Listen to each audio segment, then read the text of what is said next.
Hello.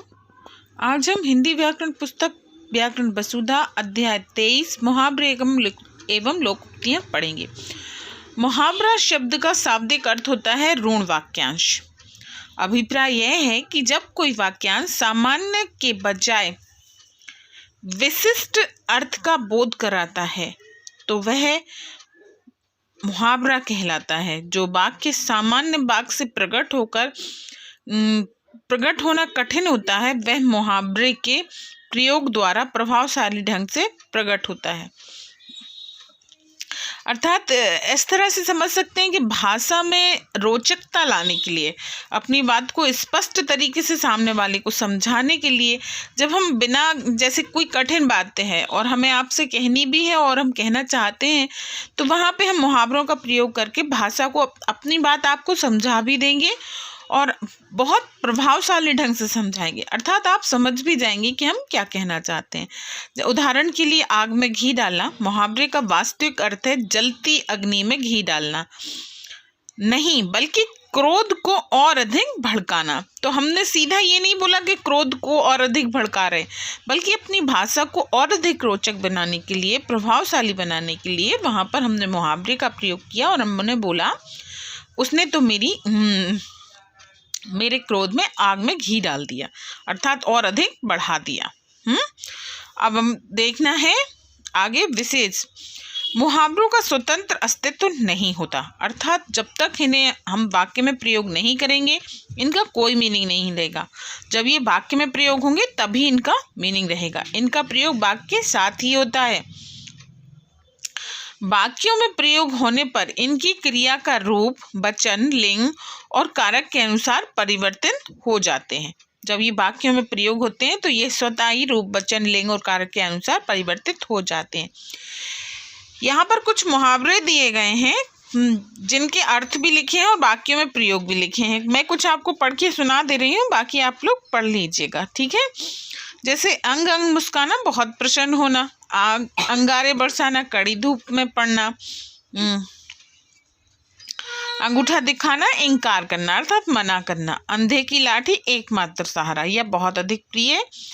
अकल का दुश्मन मूर्ख होता है। अगर मगर करना मतलब बहाने बनाना। आकाश पाताल एक करना, बहुत परिश्रम करना। आग बबूला होना, अत्यधिक क्रोध में भर जाना। आस्तीन का साफ होना, कपटी मित्र। आंखों पर पड़ता पड़ना, धोखा खाना। अब हम देखेंगे लोकोक्तियाँ। लोकोक्तियाँ शब्द लोक और उक्ति दो शब्दों के योग से बना है, जिसका अर्थ है लोक में प्रचलित उचित लोगों द्वारा कही गई उक्ति। मनुष्यों के अनुभव के आधार पर कुछ कथन समाज में प्रचलित हो जाते हैं जो लोकोक्ति कहलाते हैं।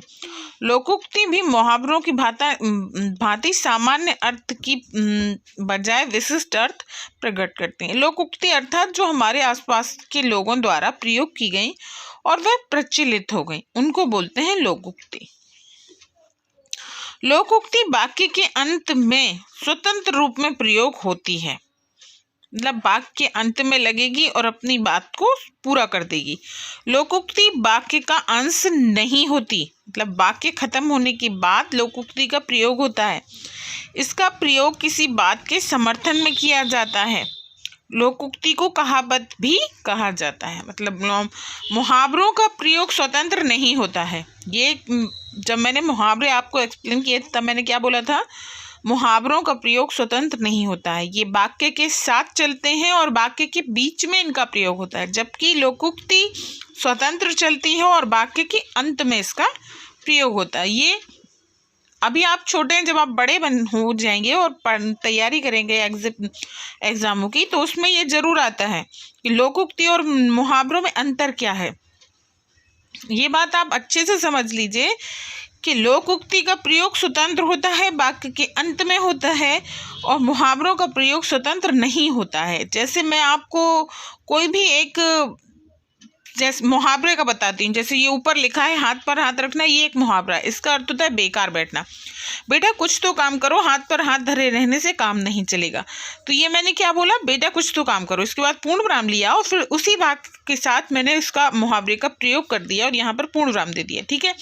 जबकि लोकोक्ति में लोकोक्ति लिखी है ये, चमड़ी जाए पर दमड़ी ना जाए। कंजूस व्यक्ति धन खर्च नहीं करता। उदाहरण देखिए, सेठ रामजी लाल के पास अत्यधिक दौलत है, परंतु अपने दफ्तर में पैदल ही जाते हैं। उन पर चमड़ी जाए दमड़ी ना जाए वाली कहावत सिद्ध होती है। तो ये क्या हुआ, इसका स्वतंत्र प्रयोग है, जबकि मुहावरा उसके साथ चला था बाकी के। ठीक है, इसी तरह से यहाँ पर बहुत सी लोकोक्तियाँ दी गई हैं, जैसे अज्जल घघरी झलकत जाए, अंधों में काना राजा, अकल बड़ी या भैंस, अपनी अपनी ढपली अपना अपना राग, खरबूजे को देखकर खरबूजा रंग बदलता है, खिसियानी बिल्ली खम्बा नोचे, खुदा पहाड़ निकली चुईया, गंगा गए गंगादास, जमुना गए जमुनादास, चमड़ी जाए पर दमड़ी ना जाए, दूध का जला छाछ को भी फूंक फूंक कर पीता है, और नाच न जाने आंगन टेढ़ा।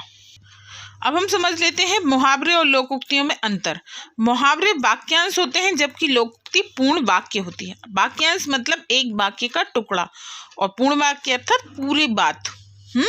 मुहावरे अधिकांशतः शरीर के अंगों पर आधारित होते हैं, जैसे अंगूठा दिखाना, आँख का तारा, उंगली पर नचाना, कमर कसना, आस्तीन का सांप आदि। जबकि लोकोक्तियाँ लोगों द्वारा कही गई उक्तियाँ या कथन होती हैं। मुहावरे वाक्य में प्रयोग करते समय लिंग वचन कारक के अनुसार परिवर्तित हो जाते हैं, जबकि लोकोक्तियाँ पूर्ण वाक्य होती हैं। वाक्यों में प्रयोग करते समय इनका रूप परिवर्तित नहीं होता है। मुहावरे से वाक्य प्रभावशाली बनता है। लोकोक्ति किसी बात के समर्थन, विरोध एवं खंडन के लिए प्रयोग होती है। ठीक है, अब हम देखते हैं यहाँ पर प्रश्न दिया है पहला, मुहावरे किसे कहते हैं, उदाहरण देकर समझाइए। मुहावरे ऐसे वाक्यांश हैं जिनका विशेष